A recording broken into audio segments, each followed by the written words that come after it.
Rebonsoir les humains, toujours le soir du 24 novembre 2024. Je viens de terminer la vidéo concernant produire de bons fruits et une chose vient de me percuter, donc il faut que je refasse une petite vidéo complémentaire. Je ne sais pas laquelle vous allez avoir d'abord parce que ma connexion c'est une catastrophe, comme d'habitude.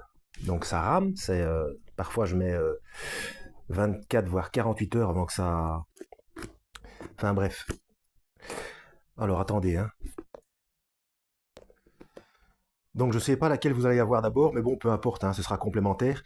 Et je mettrai, d'ailleurs comme la précédente, donc portée de bons fruits, je mets ces vidéos dans la playlist principe de précaution, et je mettrai la playlist principe de précaution en description, hein.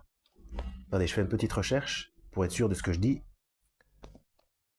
Voilà, ma question s'adresse à ceux qui sont persuadés qu'il n'y a pas moyen de perdre le salut. S'il n'y a pas moyen de perdre le salut, à quoi sert le lavage des pieds? Voilà, c'est ma question. Donc, c'est dans Jean chapitre 13. Je vous mets dans le contexte, hein. Donc, le Christ lave les pieds de ses disciples et à un moment donné, il arrive chez Pierre, qui lui dit, Toi, Seigneur, tu me laves les pieds? Jésus lui répondit, Ce que je fais, tu ne le sais pas maintenant, mais tu comprendras par la suite. Pierre lui dit, Non, jamais tu ne me laveras les pieds. Jésus lui répondit, Si je ne te lave pas, tu n'auras pas de part avec moi. Qu'est-ce que ça veut dire? On voit bien que le Christ fait cette chose pour faire comprendre une métaphore. Tu n'auras pas de part avec moi si je ne te lave pas les pieds. Ça part de quoi? Quelle part? Pour moi, on parle de l'héritage. Le fils hérite du père et ensuite, le fils donne des parts à qui il veut. Vous voyez où je veux en venir? Mais allons un peu plus loin. Pierre lui dit, Seigneur, non seulement les pieds alors, mais encore les mains et la tête. Ah, et du coup, il veut qu'on lui lave tout. Jésus lui dit, Celui qui s'est baigné n'a besoin que de se laver les pieds pour être entièrement pur. Et vous êtes purs, mais pas tous. Quand il dit pas tous, il parle de Judas Iscariote, hein. Donc c'est-à-dire, ils croient en lui, donc ils sont purs, sauf les pieds.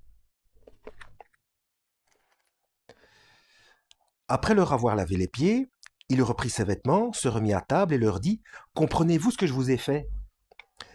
Vous m'appelez maître et seigneur, et vous avez raison, car je le suis. Si donc je vous ai lavé les pieds, moi, le Seigneur et Maître, vous devez aussi vous laver les pieds les uns aux autres. Métaphoriquement, se pardonner les uns aux autres. Car je vous ai donné un exemple, voilà, il le dit bien, afin que vous fassiez comme je vous ai fait.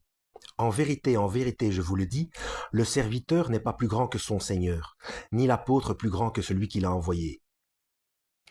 Si vous savez cela, si vous le comprenez, vous êtes heureux, pourvu que vous le mettiez en pratique.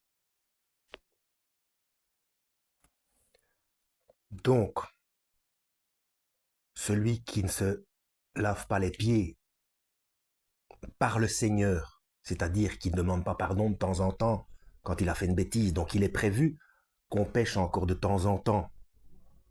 Faut pas le faire exprès évidemment, hein, mais bon, bon, c'est propre à chacun. C'est du cas par cas. C'est vous qui savez comment vous fonctionnez.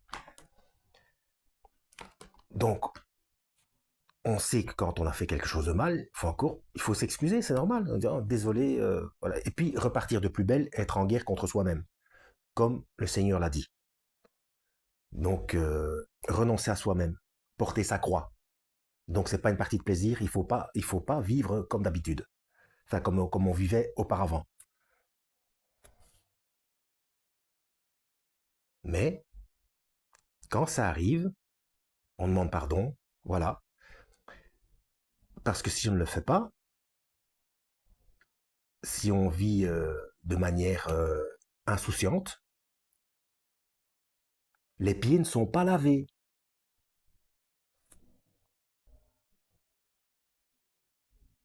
Donc on ne peut pas repartir complètement propre pour retourner se battre, entre guillemets, contre le monde.